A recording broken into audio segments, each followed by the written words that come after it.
आज हम आपको बताते चलें कि हम आप अपने जीवन के अंदर, जीवन के विभिन्न पड़ाव में, जीवन की विभिन्न रूपरेखा में हम आप अक्सर इस बात को मानते हैं, जिनके जीवन के अंदर ढेर सारे विकल्प होते हैं।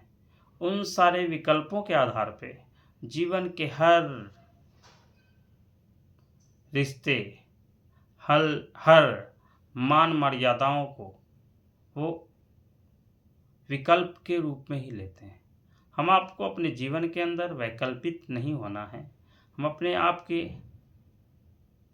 रिश्ते, नाते, हम आपकी का व्यवहार, हम आपका संबंध, हम आपके जीवन शैली इस बात की ओर ध्यान केंद्रित करती है कि हम आप जीवन के विभिन्न पड़ाव में हम कितने सहानुभूति पर आधारित हैं, हम कितने व्यावहारिक हैं, हम खुद कितना बदल रहे हैं, हम दूसरों को कितना बदलना चाह रहे हैं। हम आपको ज़्यादा से ज़्यादा इस बात की ओर ध्यान केंद्रित करना है कि हमको खुद बदलना है।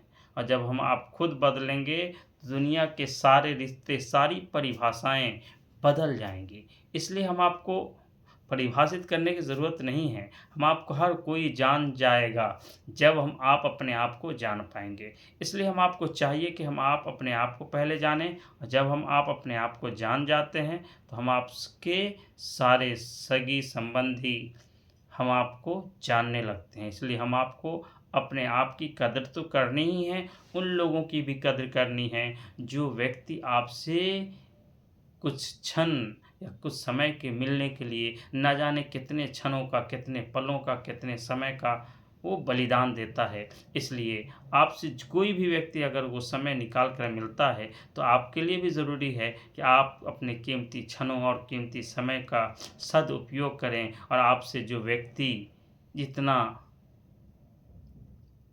खुलूस और मोहब्बत के साथ मिलता है, आप भी उनके खुलूस और जज्बे का की कद्र कीजिए, उनको अप्रिशिएट कीजिए कि उन्होंने आपके साथ कुछ समय बिताने के लिए उन्होंने अपने कितने सारे समय की कुर्बानी दी है। इसलिए हम आपको अपने जीवन के अंदर समय के मोल और उसके महत्व को समझना चाहिए। अपने जीवन के विभिन्न पड़ाव में विभिन्न प्रारूप को अपनाना चाहिए। हमें खुद भी बदलना चाहिए और दूसरों को बदलने के लिए हमेशा इस बात की अग्रसर करना चाहिए कि मैं आपके साथ हूँ। हम आपके जीवन में उतार चढ़ाव हैं, सभी एक दिन समाप्त हो जाएंगे और हम अपने जीवन की दिनचर्या में सफल हो जाएंगे। धन्यवाद, आभार।